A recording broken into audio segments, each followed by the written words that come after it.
Yeah, good morning, good afternoon. Me akwantufu a motie me mo a mo ba abrochire foforo kuro bi a wo koso na anu ai se me ye video bi na video no ansi na me kire se kuro a obekom wo opportunity wom se eyese wutin tofie wo kuro no ma ana wo ye ajapade bo kuro na wo mu na eyese wo try na wo ye ajapade no yanwie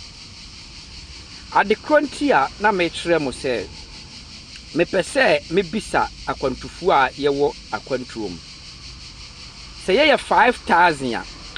nipa dodo me ani wura akwantuom a eya buruchira akwantuo na atimatu akofie ye nipa 5000 ne wa akwantuom de whole way mon kirem se nipa dodo me ne atimma ba buruchire na re matu akotena fie bebre tuko na omo asen aba sister Mami papa bra ye bra buruchire aye ho kire ye ne amane aye hunu nyina ye Africa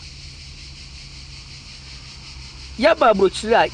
yeti aburuchire ne ye de ya bra bo nyina se ye bobra wo Ghana ye bobra wo Africa na ye yeti aburuchire a sika ne beto ensem a aduane kra ye ntobi ne ye nto atare ye nto adurunum was a hospital free nto kwa aduru abepebi ya ne bede amawo aduane a wo pɛ nkanka omo gi aduane kura wo kalatas no bi ya adwuma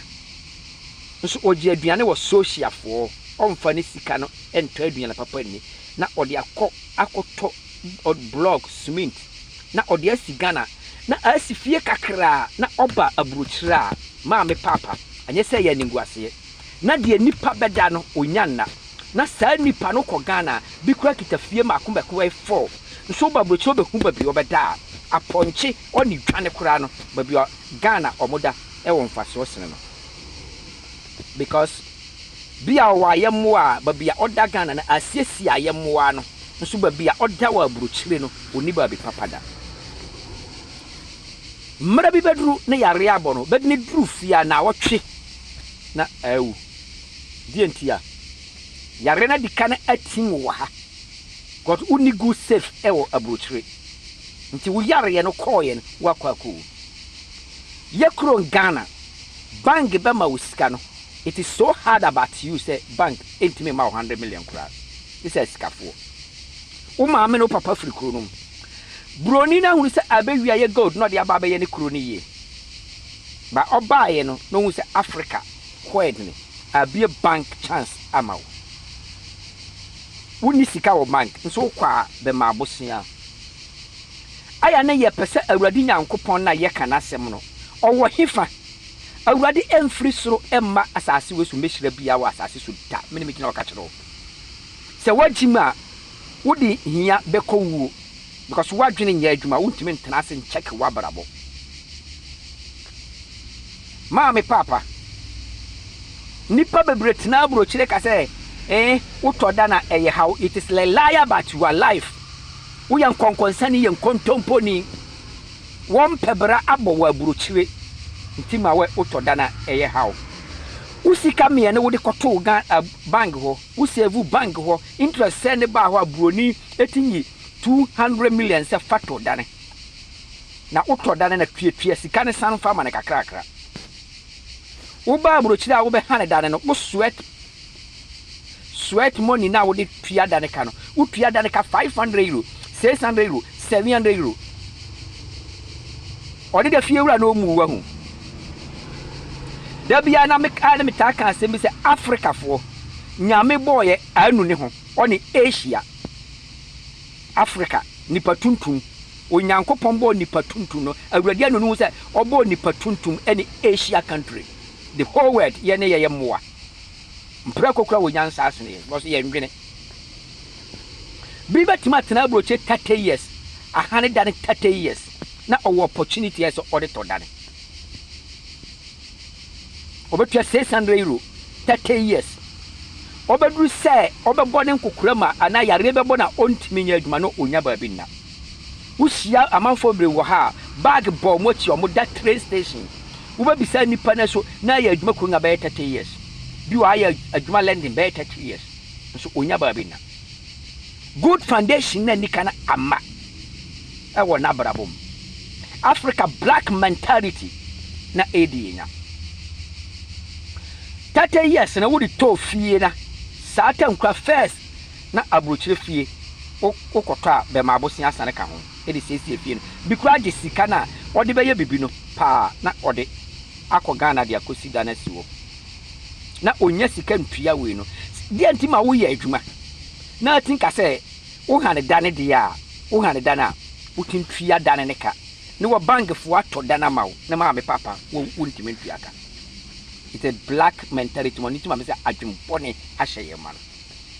Saa 400 euro na wudi tua dane ka ema fiewura no. Anya saa 400 euro na wudi tua ne month na amada ne bank fo no. Hande ato dane na otua dane ne ka wa buruchiri every month ne bank fo abase beje dane no. Ye gu kuro na yet nanim ase. Na adie nya. Nti onanse amobra nti nipa mono no ba obewura mpe. Na ode saa asem na to nipa munu ni tim na a destroy nipa ne so o ma nipa ne mobra because ye selfish ono antima nto fie no antima anye store wo kronum antima anye bibi papa wo enti nipa na aba foforo no be ya haji na ni monyam nti wo utoda na enye ye nyina bade bi adie ama ne nipa obere na nsi ya mi hia ade ko akiri no na me hu se abrochire sources bebre wa brochira e favor bitina brochira 40 years 50 years owo ne ma na nkura ne so abestart hane dane a omo sofa ba ma me no di kan ebi foundation no na akura na wawo no ebe ye adwuma ne wantima ntua akura ne kopensha akura ne hyeda na se a mu wa japade wo abrochire da bia ya ba abrochire a yesi ye ko nso ye tena ha ewu ama besie kurunga ma me papa homa yani na wo na abroche chance bebre wa ha Ghana nikita sika obetimbi aye ade wo kurunga anya income wo ho a odi sika bebra no onye osuro hu woni mu China ni ba na be store restaurant ya meye no adwuma nkra ni nya 30 years so omo workers about bare 15 nkura be ni 30 years China for omo papa ye adwuma ni bi ono betua ne ka da bia me bisa no ya nyina ya yesa mistake no me nya opportunity na fie ne ani amwam omo solitude ma me papa nka me do ni me bia ni me se ne ka me dada me ke me try se metobi me ya me sister ne bo me guye kosni ni kuna ko ya antua da ne ka o kaaye no madwe orukwa akaye no ne o madwe na de chi me ka se ne kire na me ko wurumba ya na be chi ngokurunga fia omompa de pa no mahu dia me ko susu ase ne kire no ade chi ye no Sunday me ko wurum Monday Tuesday me bedura no pa 2 o'clock the money ba me so me bua bi sa oye plot mani nyame nko anka omusie mi sa ta ko so me ba beje omani monyam nti ma me di o2 fu no oduru ba bi na de meda edne ba that time no se mitinto da no na me be yare ye na ate se de da ne kura ma hane na se me da garage ho a nka it better to me ma me de nipa fo ne me chiro do beboa nyame wo kora fa so obo bia one tima ye wo councilor no abroche no mo di enya pa ba ye ne yama no mo di enya kuru na ye enya ne ye ne ya se kuru no anye broni ni wo hotam nka oningo papa oningo mame otimpeja 10,000 to 20,000 euro awode ko Ghana skama about 1 billion no de ahye wonsem ode twetwia bi ode 100 euro so ya adwuma de 1,500 euro na wakwaje bank bo sano de twia ne 100 euro na masa adwembode wa Africa oni ma nyame bo Africa fo tuntumfo oni Asia fo no awurade anu no ho ko de ye ne ye ni adwene wo wiase sa continent bi no ye ni adwene ba akokora to ya brabo entu ye nipa mono uti kuronga no opportunity say wo na you have to pay it, you have to buy to pay it, you have to buy that house to pay it na dachi emeye wumma abrabo se wumma ne nia burochire kwa na omote Ghana na uti ntofie ne twia kawia wo bare wo aburochire o fie wo aburochire eya dia ye important they make actually mono nipa bebre opportunity me na nsene me ni opportunity do ni me bia me try se me to dane ba bia me ko bia na atija ko me hunu se me nya opportunity se me tena fie na me de to dane na me tua 400 na me tuna aburukyira 30 years ya me wiere ma tua dane ka wi awrade shira so betie me na wafa na odi abobra e wa do mu unya chance ya store na ese wo ya ese wo ye adwuma na ese wo bia ese wo bie e wa aburukyire e be boa wo cause wo bia adwuma wa aburukyire a bank samma wo sika ti ha possible se wonye ha na unya opportunity ne ye da bia ye workers e man krofo ye workers mesro ye ma ye ni now God bless you for my message.